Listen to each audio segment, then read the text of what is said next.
Space, the final frontier. Join us for a bold conversation. Our prime directive, to recap our favorite Star Trek shows, both new and old. To engage in debate about all things Trek. Prepare to energize with phasers set to stun. Hello, everyone, and welcome back to Phasers Set to Stun. In this ongoing series from a Film by Podcast, we explore every quadrant of the expanding Star Trek universe by covering television, animation, toys, movies, directors, and more. Plotting the course, as always, is your core Trek crew. I'm Scott Hoffman. I'm David Burns. And I'm Wayne Whited. And today we're wrapping up our coverage of Star Trek Discovery Season 5, the final season, with Episode 10, Life Itself. Written by Kyle Jarrow and Michelle Paradise, directed by Olatunde Osunsami. I hope I said that right. Mm-hmm. Before we get too much further, spoilers ahead. If you haven't seen this latest episode, Black Alert, please stop, go view them, and come back to join us. So this is a big moment in modern Trek history. So let's get right into it. Dave, can you give us a recap of the latest episode? Yeah. As you said, the final episode is upon us to not only end the season, but brings the conclusion to Star Trek Discovery. Burnham and Mull find themselves trapped inside the Progenitor's device, and they must work together to uncover the mystery they have been looking for, while at the same time find their way out. The Discovery and its crew finds itself doing everything it can to find a way to get to the portal and fend off the Breen, while Saru does his best to convince further actions from Primarch Tahal, who is on her way with her own army. It is a battle to the end to see who will control the greatest mystery of all time.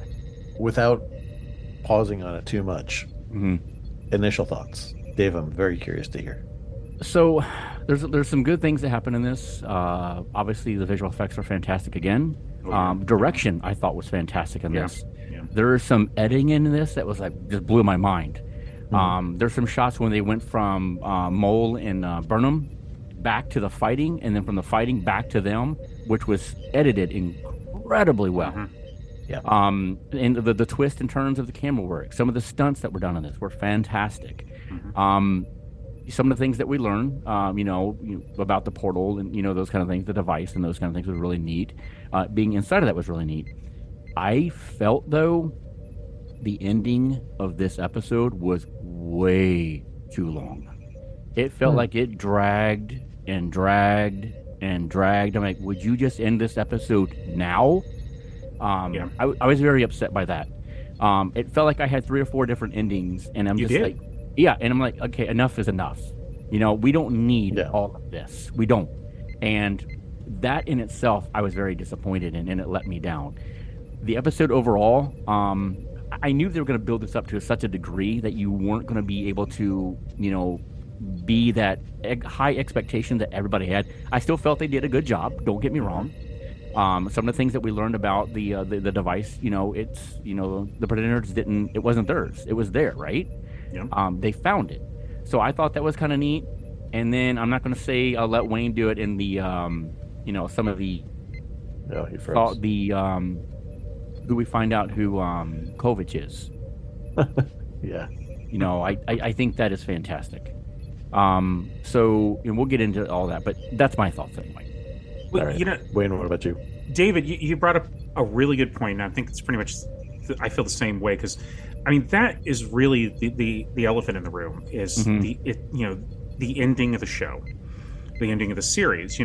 Was this episode a good ending for the series? That's the big question. Yeah. As a season finale, I thought it was fantastic.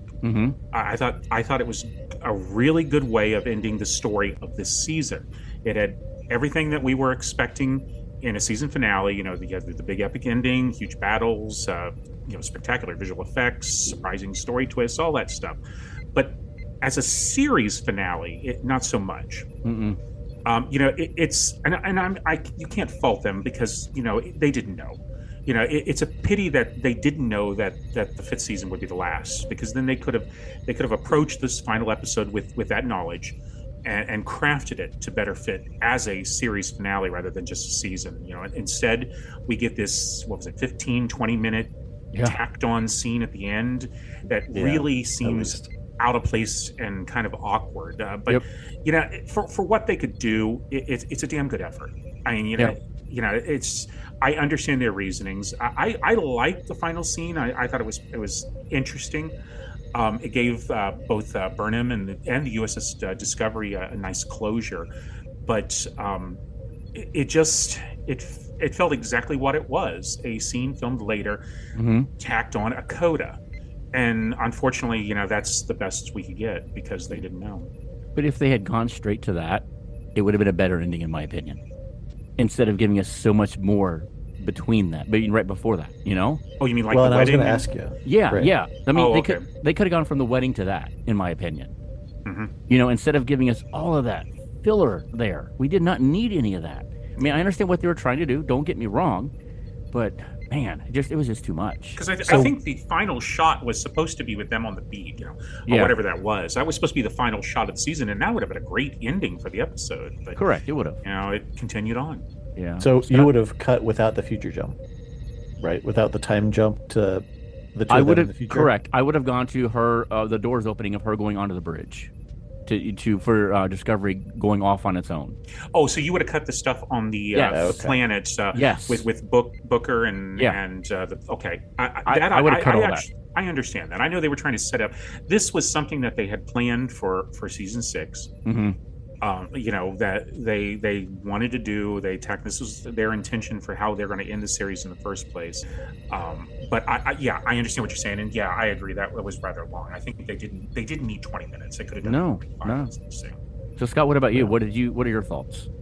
Well, I can see what you're saying. I mean, if I hadn't heard any of that, I would basically just say it wasn't quite what I expected, because I think there was some more that we were kind of thinking about. I was overall satisfied with it. The points in particular that I'm thinking of are that we almost got a Cisco ending. Not to spoil anything for DS9, people haven't seen DS9, but it always kind of bothered me a little bit how DS9 ended. That it didn't seem like certain characters were able to kind of go off into the sunset. I was glad that we didn't have overly dramatic character deaths just because the series is ending, so let's go ahead and kill some of the main characters off, right? Which seems to be kind of a trope.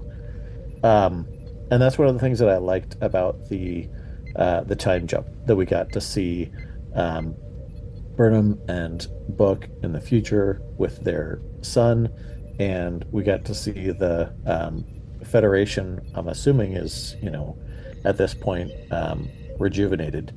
It's doing well. Yeah. Exactly. So it was good to see that it got back to where it needed to be. It felt like it was a little mysterious as to where they were going. Like my first instinct was to say it sounds like they're going to Geordi's shipyard to retire Discovery, but then again, it's a different kind of ship, right? With Zora and the AI and what that would be. So they had to do it that way, though, and I'll explain later that the series had to end very specific. They'd already set the course of the series, how it would end. They had to do that. There was reasons. I'm glad that you brought that up, because that adds a little bit of mystery and intrigue. It helps to, I think, open the door for more stories to be told for Discovery in whatever fashion they want to do. They could go into novelization, comics, whatever. Well, they will. And kind of tell other stories about that. But yeah, it'd be fascinating to see where they went. It did kind of seem like it was long before the Saru wedding, but I think it was a necessary element. That's kind of a way for them to all kind of get together, hug, and say goodbye without long, drawn-out speeches. I don't know if there's anything that I would necessarily trim, but then, Dave, when you brought up your suggestions, I think those seem like good ideas. I don't know. Given that it's the ending of the series, it's kind of like, well, just let it be what it was. Yeah. I agree. I agree with David that it was a little long, but I also want to state that I'm glad they put that there because, we don't have. I wouldn't want the series to just end on the note of, like I said, they originally planned the last scene to be on the beach. I'm glad that they at least put some closure to the series rather than just it's ended and there's no true ending. I don't know if you know what I mean. I'm glad they put it there. Yeah, there was one scene in particular that probably would have cut, and I don't know if you'll agree, but the fight sequence between Burnham and Maul. So Burnham gets whisked away to the world of wind, whatever that was. Hurricane winds or whatever. Yeah. Exactly. Oh, yeah. And the fight there seemed good for the setting. It did seem a little strange to use, the whirlwind's power to, whisk her up the side of a mountain to jump back through the portal hole, which was cool. But I don't know. Something about the fight between Burnham and Maul after they had kind of reconciled a little bit, but then tensions kind of escalated, and then it just kind of seems like, well, then let's just punch each other. Like, I don't know. It felt like it was a little unnecessary. No, I do kind of agree with that. I mean, I think the fighting was awesome. It was great. Twisting and turning, and it was choreographed extremely well and filmed well. Yeah. But no, I'm with you on that. It felt awkward, especially since Burnham got her to calm down. Let's figure this out. Let's work together. And then Burnham's the one that attacks. She's the one that swept the leg, and basically took her out, and and it started the fight. So you're right. I found that kind of awkward. And then after all this long fight, they go through it again. Burnham's like, "Wait, let's stop. Let's work this out together." And then of course Maul's like, "Well, I don't trust the Federation. I don't trust what they're going to do." And then Burnham was like, "Well, trust me." And I'm like, "Well, you just are the one that started the fight a little bit ago. Why would I trust you?" I agree with both of you too. It felt like the writers were saying, "Oh, it's getting a little slow here. Let's put another fight scene," and it wasn't really needed. I did think the construction of the progenitor portal warehouse was very interesting. Both that it went, apparently to infinity, and it had a bunch of different, gravity was all over the place, different kind of disorienting angles that they went through. Does it seem like that is a gateway to any world that the progenitors would have touched, or do you think it was just kind of random planets to trap people? I do think it's gateways, and it is gateways, and with the idea that now that we know that the progenitors didn't build that, they found it makes me wonder who did build that. And I've heard this mentioned a couple times from other people, and I actually agree with this. You remember the Iconians?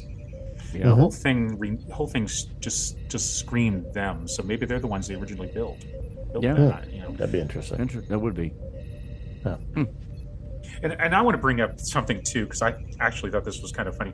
We were really lousy on our predictions for this episode. Yes, we were. I'm glad. I am glad too. We thought Lack would be resurrected.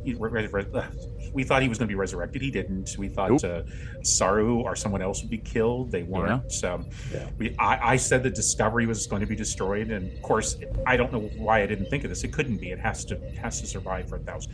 I completely forgot about that. And then we thought Book would use the tech to revive his home planet. That didn't happen. But I did predict that Kovich was a time traveler. You did. No, you just never knew who it was. I never expected that. I never expected he'd be that time traveler. Yeah. When that happened, I was like, oh, Wayne's kind of right on this one. He just didn't predict who it is. But no, I never would have guessed that in a million years now. Right. And I'll be interested to hear about that, just because I personally have no context for that whatsoever. Like when he mentioned you didn't watch the name. Enterprise? I didn't see apparently that slice of it. No, Okay. I didn't watch it reliably. I saw a lot about what was it? When Soong came back. That was in there last year. Yeah. By that time, it was getting close to that part of the storyline was getting close. Yeah. So that didn't necessarily make any sense to me. I'm sure it will when we start covering Enterprise, but I was honestly, I'm sorry, David Cronenberg. I'm very sorry, but I was just glad to see the last of Kovich, because I was just kind of like, oh, you just bugged me so much. Go away. Yeah. I want to also mention too, I really love Jeff Russo's music for this episode too. It was good. I think this was, for a change, they allowed it to come out of the background and really shine. Some of it, especially the scenes that were on the progenitor's world or whatever that was, the portal, was really reminiscent of Jerry Goldsmith's Star Trek: The Motion Picture. He had touches the blaster beam, some really low instrument tones. I thought that, as soon as I heard that, I thought of that. I keep thinking of Beeger, and it fit for that scene. It was just incredible. The whole score was incredible. It's funny that you mentioned that, because there were a few points in this episode of like, whoa, the music really coming out here. Yeah, and like they held it back, through a lot of the episodes, but this time they didn't. And you're right, it's very noticeable. Yeah. Especially considering how many kind of dramatic twists and turns it takes, right? Yeah. We go from like very heavy action to contemplative, metaphysical kind of world to a wedding, to a finale. So yeah. Yeah, and also talking about that final scene, I want to put one last little comment here. That uniform that Burnham wears, that was ugly. I mean, I hated that uniform. I'm sorry. Starfleet really needs to get better outfit. But yeah, come on, you have all this technology and you're coming up with that kind of uniform. What are you doing? They got to go to DS9's tailor, right? Yeah, in some form or another. What are our thoughts on Action, Saru, and Commander Nan? Well, I love the scenes with them together, and Saru really came out there of basically having his poker face going on.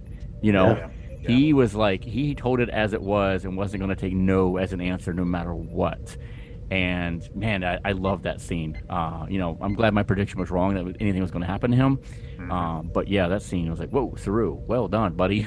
It's a hell of a gamble. Yes, right? It was. Oh, it was. Yeah. Well, and very different character than the person that we met in season 1. Yeah. Right. So I'm glad that they carried that through. Yeah, it was. That was very well done. I wasn't convinced it was going to work, honestly. But no. So then, kind of a connected, I guess, storyline to that is Book and Culber flying the shuttle to try to catch the portal. This is another one where Culber's journey is gone toward more of a philosophical or like a spiritual journey. Yeah. I thought it was interesting to be able to give him the ability to have exact, what was it, frequency for the tractor beam. But that was another one where it felt odd. It felt like, it's okay, let's take Culber because he can use the Force. Like a little strange. Pulled back on that. I was expecting that. I was expecting him to, just out of his head, some sort of like magical thing. But they pulled back. It's like they were thinking, writing this as Star Wars, and they thought, oh wait, this is Star Trek. Okay, let's right. Yeah. Scott, did you just cross the streams? I did a little bit. Wow, I don't know how I feel about this. Wait, you just crossed a third stream, taking another IP in here. James, stop. Universe is colliding. I think they had a great rapport there. There was great dialogue in those scenes. And I'm glad that they gave Culber a chance to step out into the action and to help with that aspect of it. I don't know. There's just something about it that felt a little bit strange, but. And when it happened, it felt like something was going to happen to the character. You know what I mean? Right. The reactions that we're getting from from the characters around him, it felt like they were going to take that to a degree that Culber was going to get killed or anything like that. But then, of course, it never happened. It just felt like there was some danger.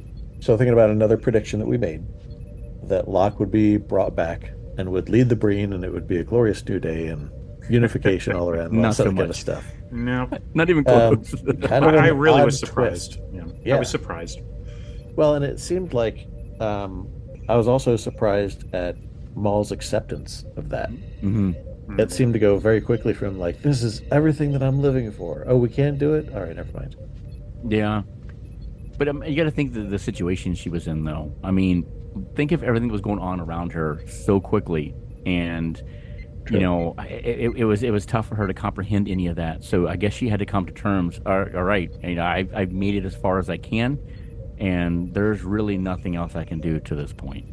At least that's the way I saw it anyway. Well, and it'd be interesting to see where they would have gone with another season, given where Maul ends up, I guess, being recruited by Kovic. Yeah.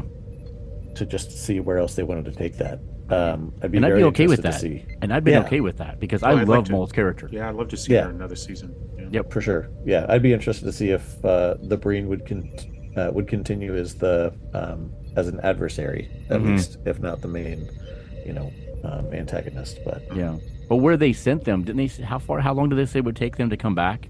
A How very far- long time. They sent him to the galactic barrier, which that's Yeah. the edge of the universe, or edge of the galaxy. So yeah. Yeah. right, which of all the things to pull, like, ooh, that's kind of a Right. that's kind of a dicey one to be like, where the sidewalk ends. It's like it's the universe. There isn't an end. But yeah. Yep. What are the thoughts on separating the saucer and doing the, I guess, jump by proxy? Oh hell yeah, I love that. I thought it was incredible. Yeah, I didn't know it was possible with I didn't Discovery. either. Oh yeah, I'll bring But- that up in a little bit here. Of course you will. And I guess the other thing I wanted to bring up was just the Cisco moment that Burnham has with the progenitor. I thought it was an interesting twist to say, like, well, it actually wasn't. Well, I guess the portal warehouse that they're in is not their tech. Right. That it's borrowed from others. I think that'd be interesting to explore. But it did feel like it was tiptoeing right on the edge of saying, yes, you've achieved this higher level of being, so we're going to, take you to another plane of existence or something like that. I don't know. I personally was glad that they didn't go there. Yeah. But I was still satisfied with the meeting with the progenitor and that whole encounter. It seemed fitting. It did, and I liked Burnham's answer to that. She was going to be the one that takes the place, but then she decides no, that nobody should have, not one person should have, that kind of power and what she does with it. She's Over right. the event horizon. I love that. Loved it. She's right. I mean, really, if you think of it in a Star Trek sense, that's the only decision she had that she could make. Oh yeah. Yeah. All right, and let's take a quick break. When we come back, we're going to talk about the characters that we think shine the most and who we'd want to be. Well, let's get into some of our usual segments. We'll start off with talking about which character we think shine the most. Dave, let's start with you. So mine's kind of a wrap up of the whole season of a character who I thought shined the most, and I'm going with Rayner. And what little screen time he had in this episode, he comes full circle and becomes a true leader on Discovery. We have seen his growth, and to me, he has had the best character arc of the entire season. Yeah. And here we see him comfortable and willing to not only trust his instincts, but those on the bridge around him too. That growth right there, just in itself, on that bridge in that moment, and everybody was trusting him and understood his instincts and were believing in his choices that he was making. They were looking to him as a leader now. And remember where he was at the beginning of the season. Oh yeah. Nobody liked him, and he didn't want to get to know anybody. So there is no doubt I felt he shined the most in this episode and in the season, in my opinion. Yeah, that's fair.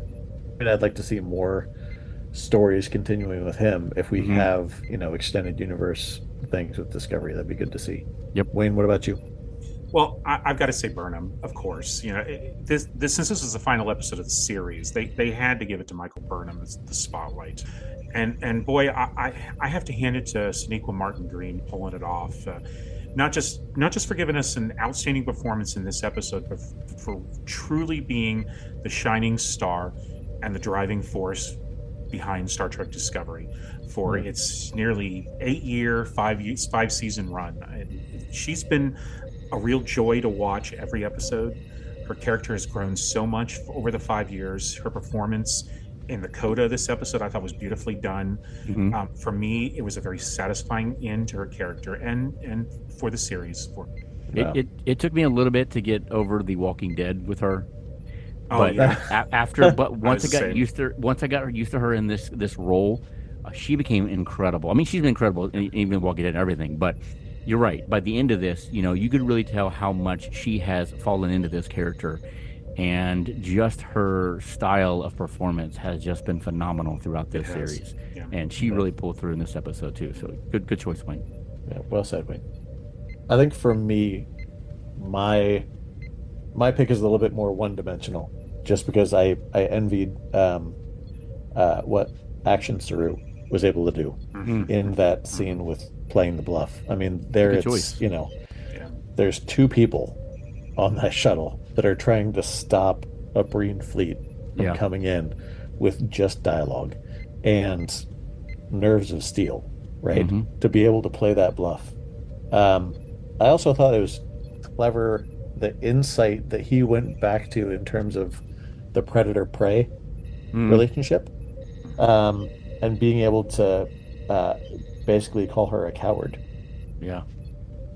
Like, wow. And knowing that, this was that there was kind of a tell that Tahal had left out there. I think it was a great ending of the arc, and I was really glad to see that kind of energy from Saru and that kind of situation, that it wasn't, with a phaser, it wasn't jumping around, it wasn't a lot of stunt work, it was just getting through that situation. Yep. And Saru will make a damn good diplomat and a really great force for the Federation. Yeah, without question. Yeah. It's a big power couple, Saru and Trina. So I'm glad they continue to go on. Absolutely, good choice. Well, Wayne, if you could have been any character in this episode, who would it have been? Again, I'm going to choose Burnham, because she not only found the technology, but she was actually able to meet one of the progenitors and learn their secrets. And while we really have no idea what happened or what become to most of the characters of the episode after this story, from Burnham, we got to see her happily ever after moment. She became an admiral, then she got called back to duty for one of the most important missions, to fly to Discovery on one last final mission and say goodbye. I'd want to be her. I want to live happily ever after. That's fair. Dave, what about you?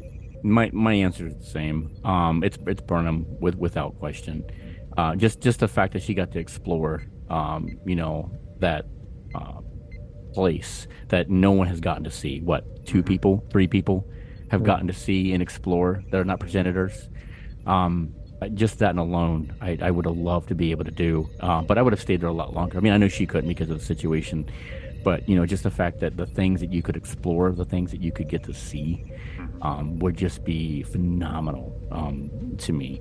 But yeah, to get to see her get that happy ending that she has deserved, because she has come such a long way over the series. It was really nice to see. So yeah, absolutely, Burnham. Yeah. Scott, I feel like I would have liked to have seen like a map to the mall in that progenitor warehouse, so I could know where all these portals are going. Right. Maybe visit the planet with a lot of jetpacks first, so I could be like, all right, now I can get it out whenever I want to. Yeah, I don't want to touch the wrong thing. Exactly. But it would be interesting to explore that and, see how it connects so many different worlds and explore what else is out there and where else we could kind of go to. But the character that I picked isn't really in much of the episode at all. It's Burnham's son, Leto. No. So exploring a little bit more of what Starfleet becomes in the future. Whereas Burnham is taking Discovery and Zora out to their final destination and wrapping all that up. But, new Federation, new relationships, new technologies, new ships. It'd be fascinating to see where that goes.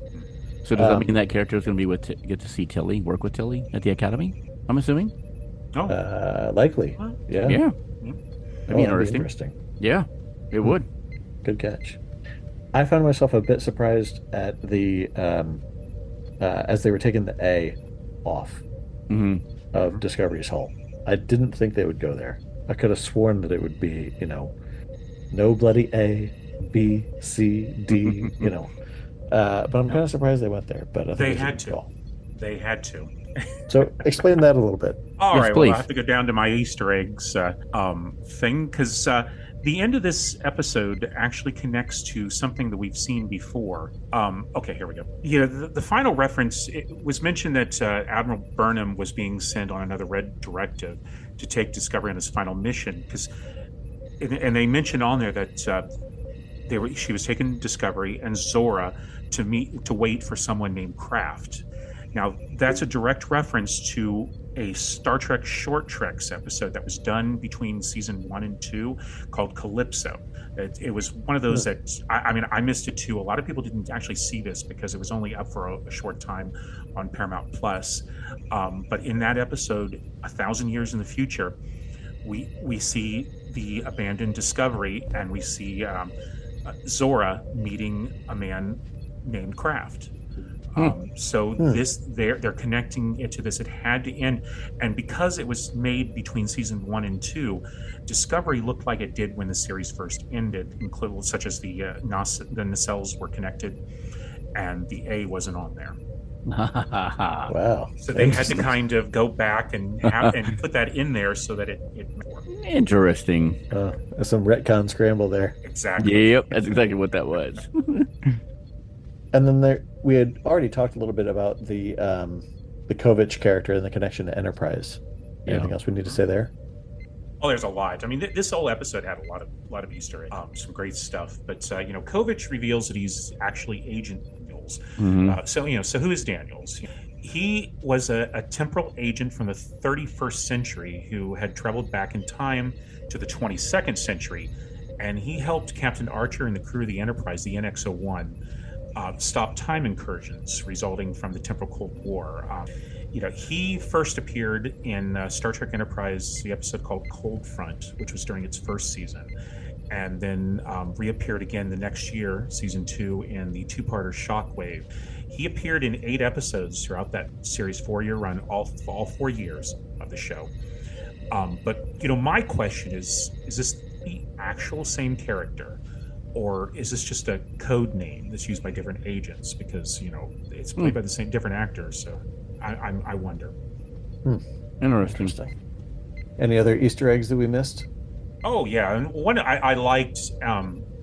This episode had a very unique title sequence, one that only this episode had.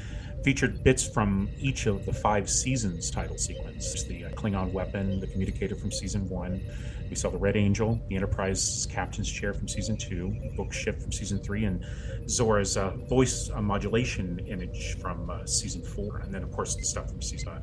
I like that they did that. So. Yeah, that's pretty cool. Yeah, and then I also mentioned that they sent the Breen to the galactic barrier. That's the barrier, the rim of the galaxy. We've seen this a few times. First in the original series episode Where No Man Has Gone Before, and by any other name.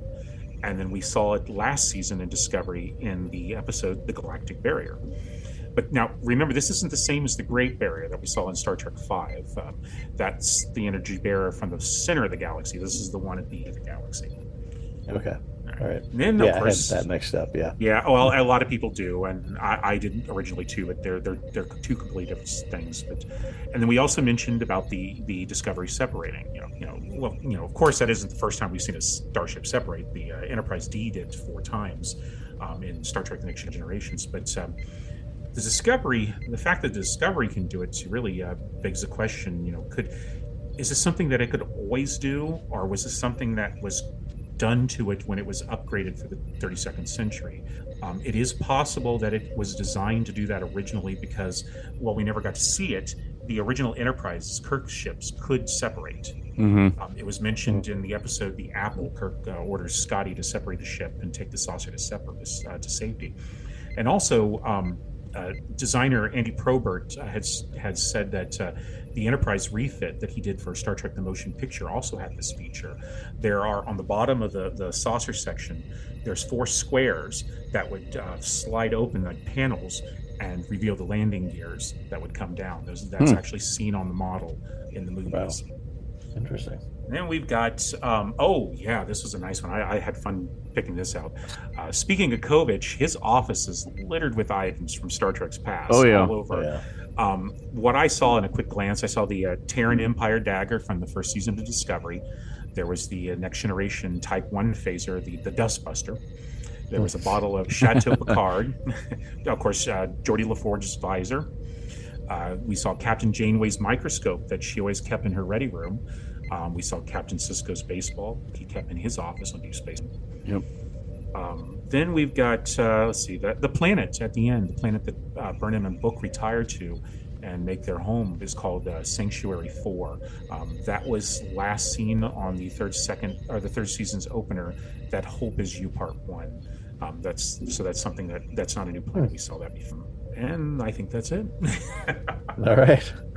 Definitely some good ones on this one, that's for sure. Oh, there was. Yeah. Well, it's got to be kind of a treasure trove of things when we're wrapping up. Yep, absolutely. So now that we're here at the end, I know that there have been a few ups and downs in the season. Mm-hmm. There have been a few ups and downs in the series. Dave, what are your thoughts on both overall? I mean, I thought the season wrapped it up pretty good. I think this season was a fun ride. It started off a little rough, as we mentioned in our first podcast about season 5, but I think they got back on track pretty quick, and the season turned out a whole lot better than I was expecting, and I'll be completely open and honest about that.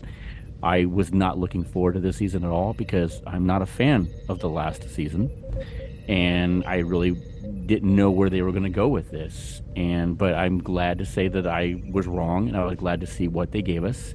How they ended it, I mentioned earlier what I thought of that, but overall, I really, really enjoyed the season. I enjoyed the series too.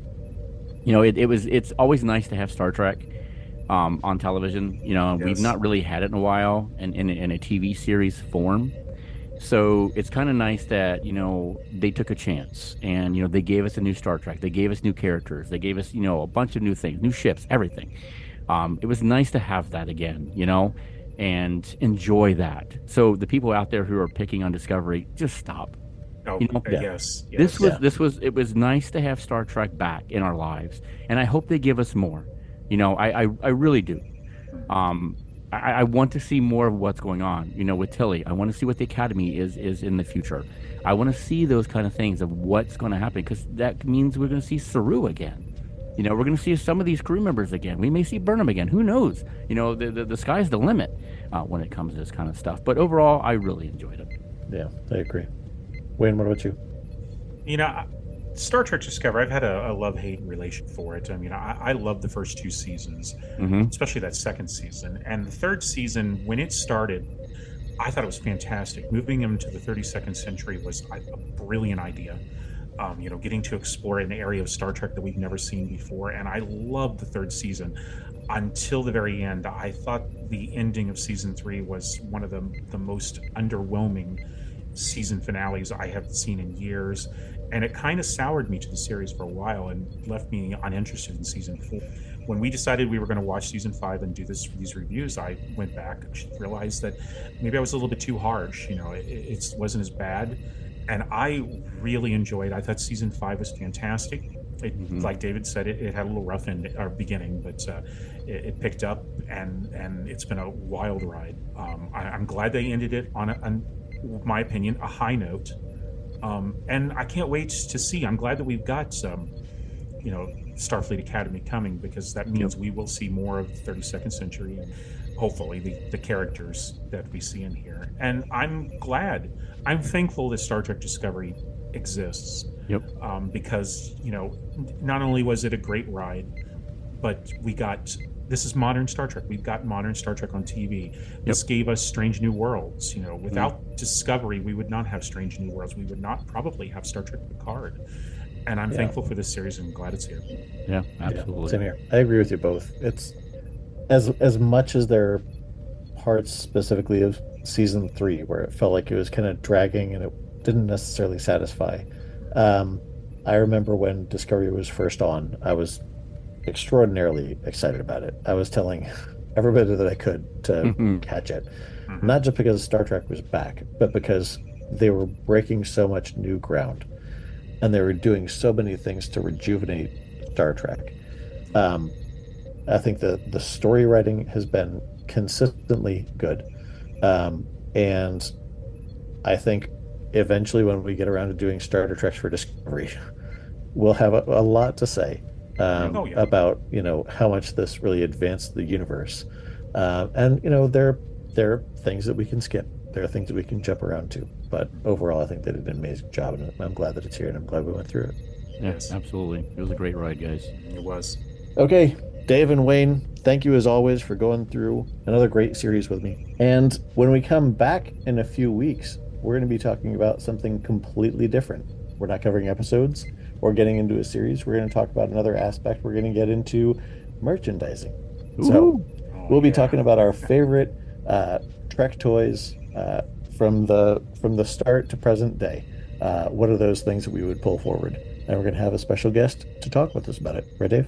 That's right. I'm looking forward to it. And our special guest has been with us before, Scott. Yep. He is the store owner of House of Plastic. And of course, I'm talking about Mr. Jerome Kunkel. Yeah, can't wait. Fantastic. Can't wait. As always, thanks to our listeners for joining us. Hailing frequencies are always open for you to share your thoughts, comments, and questions. You can email us at afilmbypodcast@gmail.com or follow us on Facebook, Instagram, and other media platforms.